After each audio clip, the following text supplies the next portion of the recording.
Well, Trig, welcome. Thank you.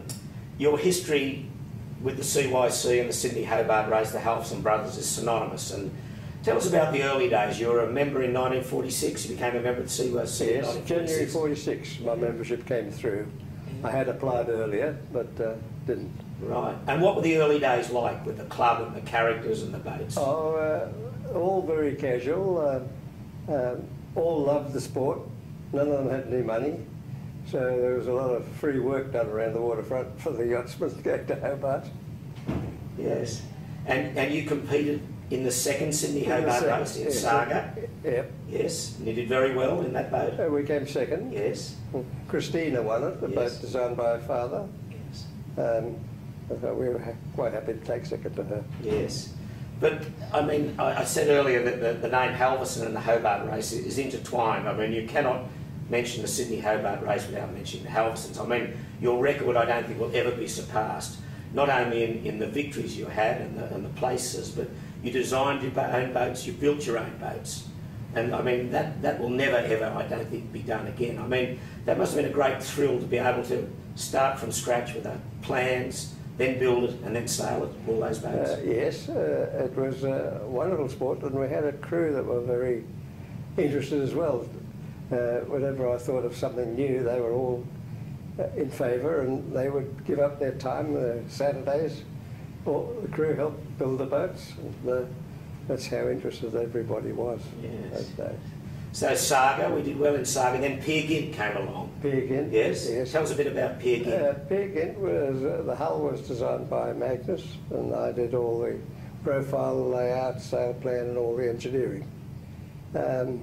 But she was about strong enough to go down in the ice in after Saga. In the gale we went through both Strait and Saga, we had something solid. Yes. But she wasn't quite right for the Hobart race. Right. And then after Gynt, Solveig. Yes. And she won line honours in 53. Yeah. And then handicap in 54. Yes. But neither you or Magnus sailed in 54. No, and Stan Darling was the skipper. Yes, he skippered it. Yes. Stan and I worked on the boat until midnight on Christmas night. And I went to bed feeling fine and woke up with gastroenteritis. Wow. So Stan took the boat, and Terry Hammond happened to be in town, and Noreen found him. He was about to take a boat called Koongoola back to New Zealand, and so traced him. He got permission to delay that delivery trip for a week, and came through the house and picked up my kit bag and stepped aboard Solveig, and off they went. And won the Hobart. Yes. But we knew it was our turn. Yes. We had that feeling. Yes. All of us. Yeah. And then after Solveig was Anitra. Yes. Which is a wonderful success story. 3 seconds and an overall victory in 57. It should have been 2 wins and 2 seconds, but the measurer made a mistake in the sums. Is that the right? rating? Wow. So that was climbing up the ladder a bit. Yes, yeah. And Anitra, she's still on the harbour today, I think. Yes, she's still got afloat. Yeah. And what was her design parameters? I mean, a bit bigger boat than Solveig? Yes, a bit bigger and a little bit more elaborate. We'd done a Honolulu race and saw all these beautifully varnished teak boats. So Anitra had all teak cabin top. Yes. But it had shrunk, so we had to cover the cabin tops with fiberglass. Right. And teak decks and everything. Your boats, before I get on to Freya, and she falls into this category as well, they're all double-ended boats, canoe stern boats. Yes. What was the philosophy there? Scandinavian influence, of course. Right, yes. And I was always told that you'd never get a double-ended to sail. So it became a challenge. Yes. That's the reason. Well, a very successful challenge. Yes. Yeah. And then after Anitra there was Norla. Yes. Yes. Yeah. But she wasn't canoe stern. No, she was tuck stern. After the Honolulu races, Trygve Halvorsen fell in love with these big transoms with the big names on the back. Yes. He took me to designing one of those. Right. But we didn't have enough time to work her up. Right. Yeah. And then, of course, along came Freya. Yes. And I mean, you never say never, but I think her record will be hard to surpass in the Sydney Hobart or any major race. 3 victories in 3 years in succession. I mean, that must have been, well, obviously a wonderful boat, but a wonderful thrill for you and the crew to be able to win 3 in a row. Yes. We were actually the second to win 3 in a row. Carlton Mitchell and Finisterre won 3 Bermuda races in a row. And later on we'd worked out the same watch patterns for the helmsman, 3 helmsmen, 1 hour on and 2 off, and all sail changes came out of that 2 hours.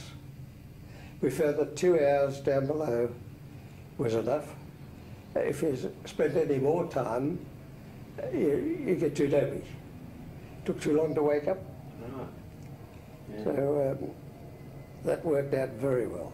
And we found out that Carlton had done the same. Yes. Tell us about Freya and how she came to be. Yes, all the boats were cruising boats as well as racing, of course. They were cruiser races, carpets on the floor and all that sort of thing. Yes. But Freya was originally designed with a spade rudder, same as a Solveig and Anitra. And then during the Admirals Cup, Magnus had enough of racing. So he took me into just lengthening the keel so he could go cruising. We weren't going to race. So, but the hull form I'd changed.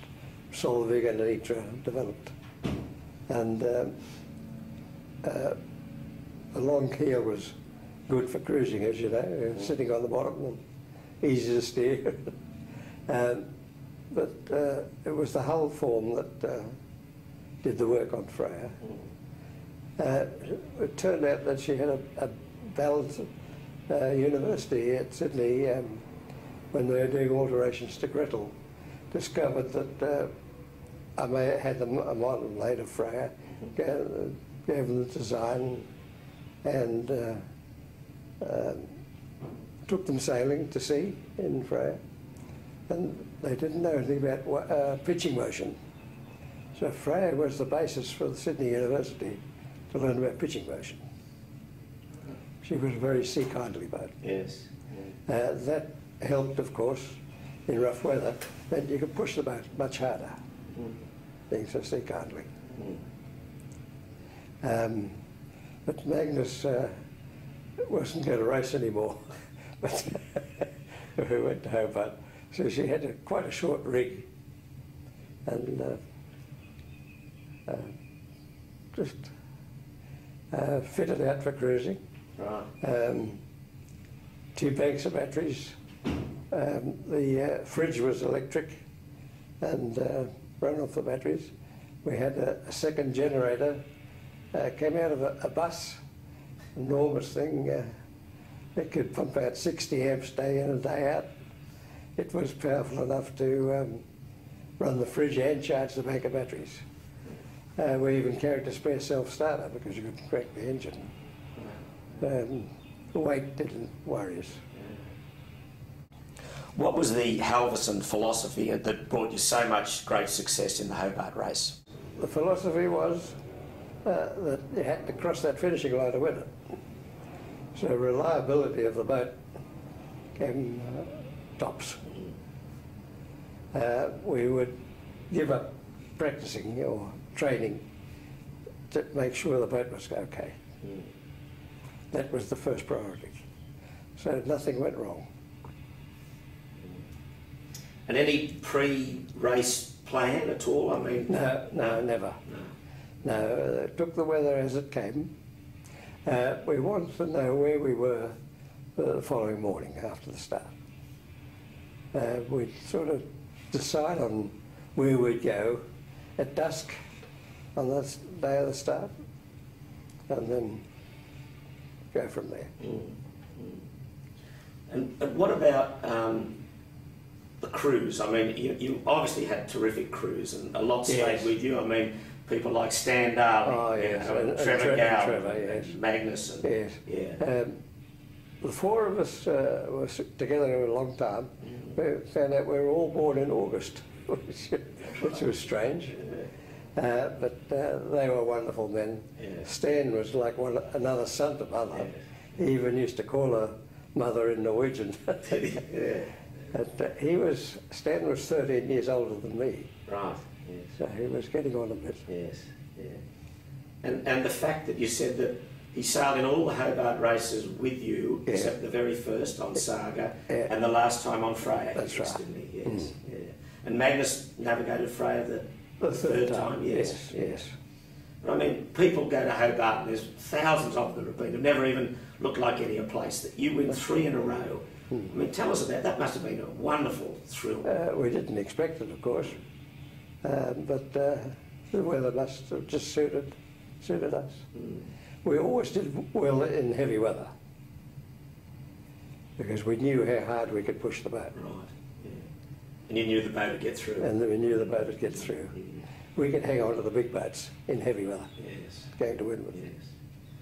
And over that time of all your Hobarts and your success, tell us about some of the bad weather that you know, some really bad storms. Does one stand out? No, we often got the usual gale in Bass Strait. We had one in Saga to start off with. Right. That's why we built the solid pier against. Yes. Yeah. We went down in Saga, summertime, we went down in shorts, bare feet, and came down there to Hobart and saw snow on Mount Wellington. Yeah. The spray was like gravel. Yeah. So we had duffel coats and all, British Navy duffel coats. Vegan. But are no lifelines or There were rafts? lifelines, You wouldn't have life rafts in those early days. Oh, no, nothing like that. And in Saga, of course, no engine and kerosene lights, and of course, no hope of lighting them in Bass Strait. So they could have blown us out if they wanted to, but nobody could see us. So we move away from ocean racing for the moment, and we look at 1962, the America's Cup campaign with Gretel. Yes. Tell us a bit about that and your involvement there.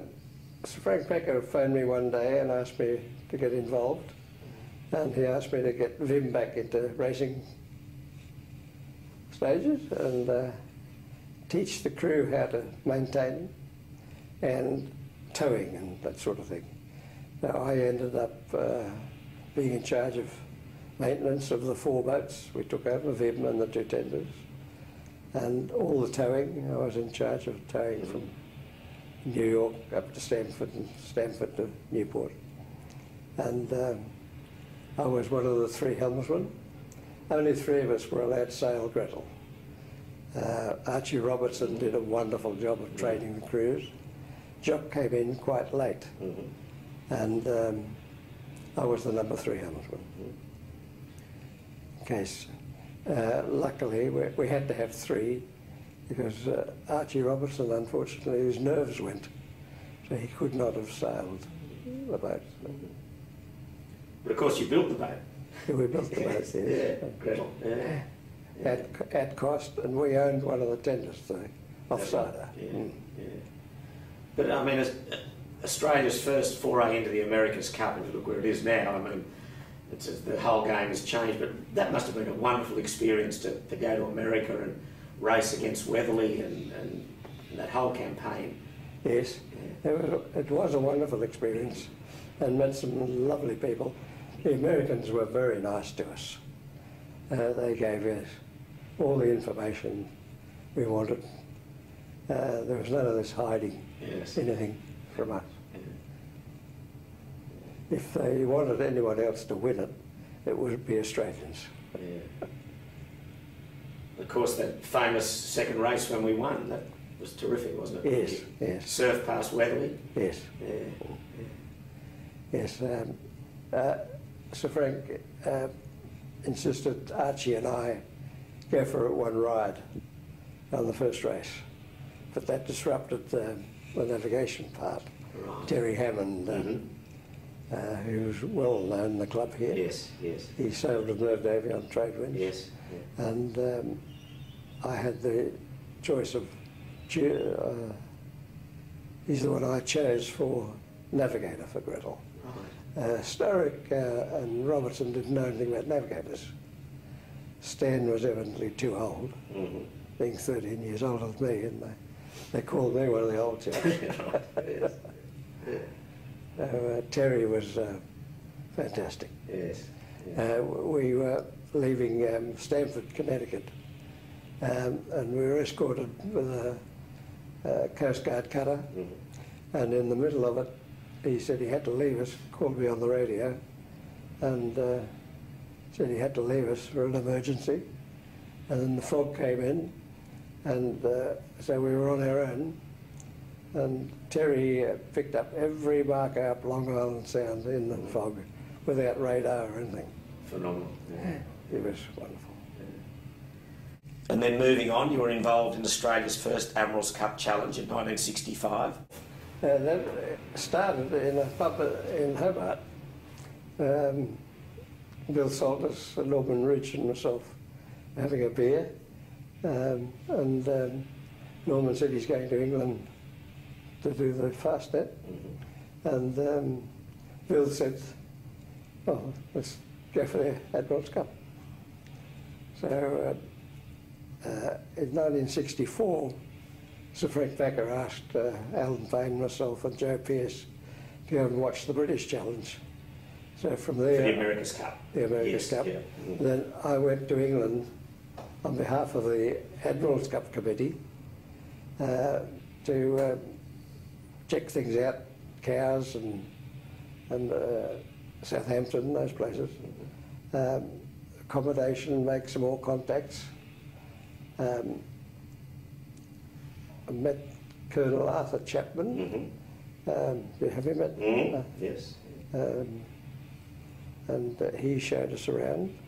And one of the men on our list was Sir Max Atkin, and probably the busiest man of the lot, gave us most time. Yeah. Had us for dinner and lunch at the Cows in the old loft, sail loft. Took us around the Solent in the Vivacity, his ocean racing speedboat. He was very good. Yes. And of course, there were trials. We held trials here in Sydney. Yes.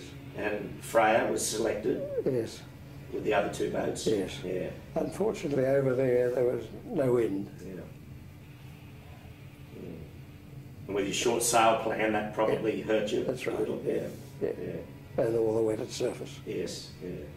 But of course, then Caprice of Huon became a star over there. That's right. Yes, she did wonderfully. Yes. Yeah. Bill Fesker's navigator. Yes. He had worked in those waters during the war, as did Stan. Stan won the DSC in 2 bars. Yes.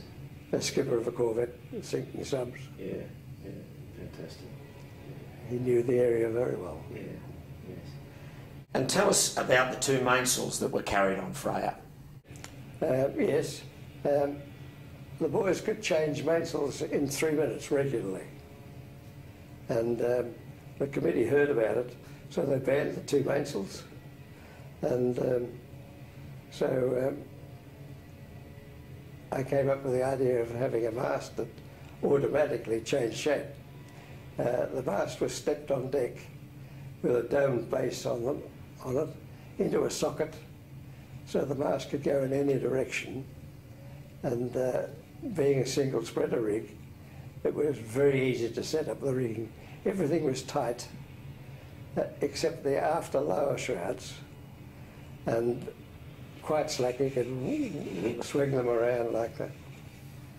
And as the breeze kicked in, the mast would go forward and flatten the sail automatically. But it's never been done since. We put, I designed Anitra, Norla and Freya with the mast stepped on deck instead of trying to push the keel out of the bottom of the boat. It meant that the compression was on the bulkhead, always designed it over a bulkhead, and thought ships had a fore and aft bulkhead with a post in the middle, just to take the load. But having a shorter mast and being able to pivot on the bottom like that, any way it liked, it meant that the mast was always straight, so you didn't distort the sail. There were no S-bends ever. The sail was never distorted. Should we get back to the two mainsails? Obviously you had a heavy weather mainsail and a light weather mainsail. Is that right? No, a full one and a flat one. Right. A full one for reaching and running, and then a flat one for going to windward. But they banned that. So we came up with an answer for that one. So was that only on Freya, or was it on other boats as well? No, only on Freya. Right. Yes. And did you use that in all Hobart races? Yeah. The three with Hobart? Oh, yeah. Yes. The other thing they banned was going in between Tasman Island and the mainland. Yes. Stan, who came from Hobart, found out that the tide was just right, conditions were right, so it took Peer Gynt through. They banned that. That's why we had to report when Tasman Island was north of us. Yes, yeah. What about sort of the competitors in all those years? I mean, blokes like, you know, Vic Meyer with Solo, and Ondine came out from America, and Graham Mueller with Cyandra. I mean, terrific sea kindly boats as well, and good competitors. That's right. Yeah. A wonderful team, you know. Yeah, we could fight like a man out in the ocean, but get ashore, we were all very close mates. Yeah. Vic Meyer, of course, only looked at Stan's position. The only one he trusted, he said. Does he? Yes. And the characters, I mean, Don Mickleborough, I mean, there's a wonderful character, isn't it? Yes, he was. Yeah. On, you know, on land he was, you know, a lot of fun. Yes. I can imagine. Still is. Yeah. Jumping back, say, to the 12 metres, Viv, did she have a tungsten keel, or she? Not that I know of. Right. No. Right, I thought she might have. No. But they used heaters in those 12 metres, the old wooden ones. They used to dry them out all night to light them up. Right. They used to suck a lot of moisture. I can't remember the figures. Yes. But caused a bit of rot. We had to put a new stern post in around here and a new keel. Right. Just held the hull up and took the old keels out.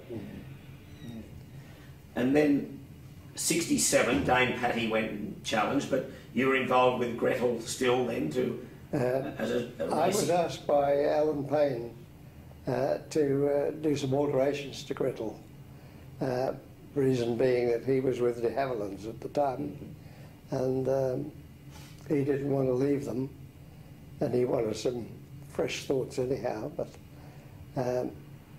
Sir Frank Packer had paid for a tank to be built at Sydney University, and they didn't know anything about testing, of course, so they had to learn from scratch. So we made quite a few models, and I made one my usual way of just by eye, and that ended up, it should have been the one we had.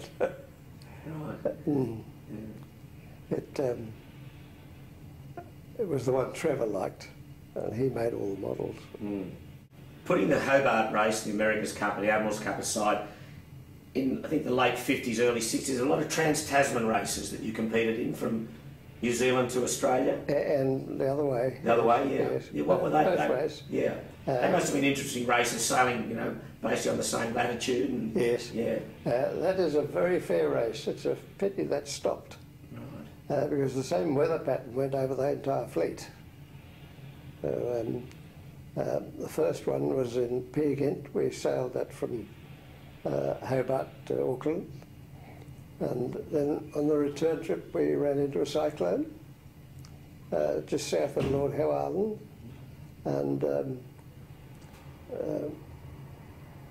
I think the wind gauge in Lord Howe blew down at 112 miles an hour, so we don't know what it recorded, but Right. we were engulfed by a big coma, and there was no way the boat could slide sideways, so we were rolled over. The mast was pointing to the bottom. We were completely upside down. Wow. But the seas were coming at such speed that it was only a matter of seconds before we were on the other side of the wave.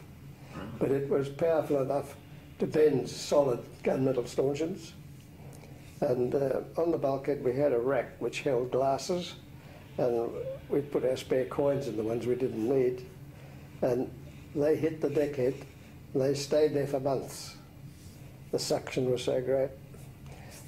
We had some internal ballast in her, and it was well secure, but it forced its way up, and it came up, the floorboards went down, the lead landed on top of the floorboards.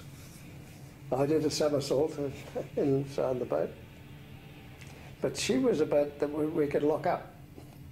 We had a wheel each side of in the doghouse, one outside and one just, Right. and so we were steering from inside. And the only thing open there was the derated vent, so that's the only water we got in. But what a mess. We had a kerosene fridge in her. And we had to throw a lot of food out. So you just hove to? Were you under Oh, bare no, poles? no, we had an 18-ounce English duck headsail up, triple stitched. Right. And that stayed, and that would have slowed up. And Piggott had a very tall mast and very heavy shrouds. The mast and the rigging, you could have put a strop around it and lifted the boat. And solid as that, half-inch diameter, 4 shrouds. So that stopped it from, didn't lose a mast or anything like that. But the life rings, which were on top of the doghouse, lost both of those. They were fastened down with 1 1/4 by quarter brass brackets. Just tore them out. Was that the worst weather you think you'd been in? Yes, that's the worst weather we've ever been in, yes. And how long did it last? A couple of days, but just one few hours of the very bad weather. Extreme, A New Zealand boat, Rangi, didn't have enough bulkheads in it, so she couldn't take the compression of the big wave.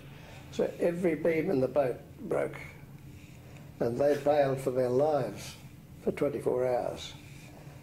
She arrived at Kiama a week overdue, and we were getting ready to go out and look for them before she was sighted.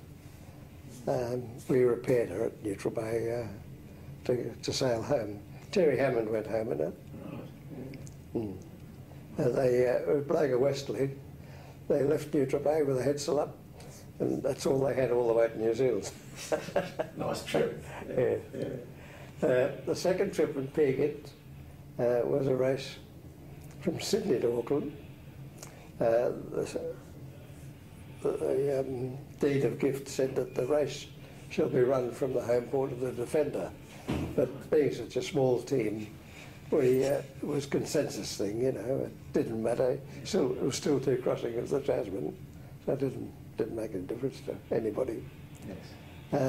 We didn't even get a drop of water on the deck of Piggott, and being upright so much in a big sail area, we got line on us.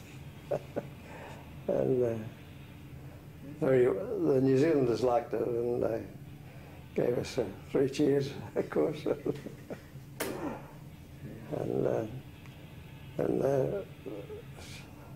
So another race with Norla you did across the Tasman? Norla, yes, Yeah, yes. Solveig, I think, did once too, yes. Norla was the last one. Right, Mm. yeah. But I think, correct me if I'm wrong, Don Mickleborough tells the story that you gave Southerly the name of the great floating hotel. Is that right? Nah. Ah, he tells that it was, because he had so much beer on board one day going to New Zealand that Yes. they arrived in Spirits Cove or somewhere over there after had some bad weather and you said, oh, here comes the great floating hotel. Not quite my words, probably. But probably true. But we did carry a lot of beer in those days. Right. We came home from in Peergate, loaded the boat up with Waitemata beer. Right. And we got to Sydney and it had gone off. We had to throw the lot away. But we could hide 12 dozen in Peergate without seeing a bottle. Yes. We used to bring Cascade home for all the boys. There was a beer shortage in Sydney. Yes.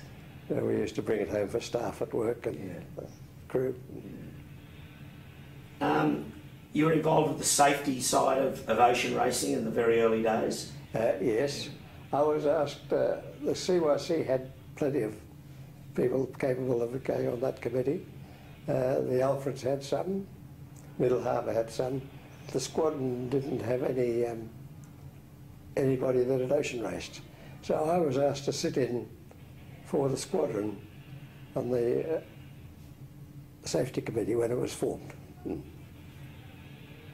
So you were instrumental in formulating a lot of the safety rules in those very early days. Yeah. We had done a transpac, so I was able to bring all their safety stuff home and give that to the committee, and we had the Rourke stuff, of course, to begin with.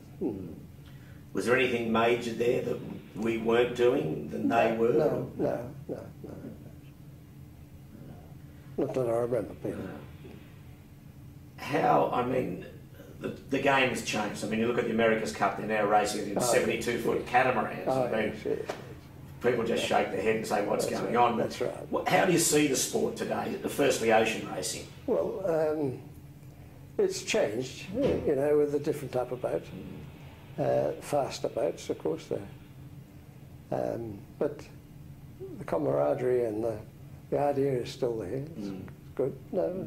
No problem with that. And what about America's Cup? America's Cup, just for the very few now. That's right. That's right. No, that's going the wrong way. Yeah. So you still keep an interest in the Hobart race, and you an follow interest, it? yes, but of course I'm too old to participate. I'll be a liability on a boat now. Oh, no. But if someone came to you and a week before Hobart and they said, look, Trig, how should I go about the Hobart race? What advice would you give someone? Well, I was asked to give to be host to Ted Heath when he came out, and we had he and his crew for Christmas dinner. A very nice team, and we gave him a few tips when he came out. Well, that was obviously successful because he won. So what did you tell him? Or is that still a secret? What not to do. What not to do. Yes. I mean, today, you look, they have computer modelling for the weather. They can, you know exactly where you've got to sail from the time you leave Sydney Harbour to the time you arrive at Constitution Dock. It's all computerised. I mean, 20 years ago they didn't have that. I mean, you probably were getting very little weather forecast. It was all eye and thought and, you know. We were always in the weather before the forecast. Yes, yeah. But Stan, when SatNav came in, Stan said all the fun's gone out of the sport now. I mean, today, I'm sure the navigators go, they wouldn't know how to take a sextant sight or anything. You just push a button, it tells you where you are. That's right. Yeah. Well, you got spare batteries and a spare set, probably. Yeah, that's right, yeah. But you look at Stan, his navigational skills, as you know, were extraordinary, weren't they? He and Terry Hammond were both unbelievable navigators. Yes, That's sadly a lost art today. It's a lost art today, isn't it? Oh, yes, Navigation, pure navigation. Yes. So, Trig, thank you very much for your participation today, and thank you for what you've done for the sport in Australia and around the world. It's been fantastic, and I think, as I said earlier, the Halvorsen record, I don't think will ever be beaten in the Hobart race. Designed, built and sailed your own boats to such wonderful success. So, every good health, and thank you very much. Pleasure. Well, I think, Peter, all records are there to be broken. Well, I don't know about this one. I think it'll stand for a long while. Well done. Thank you, Trig. Pleasure.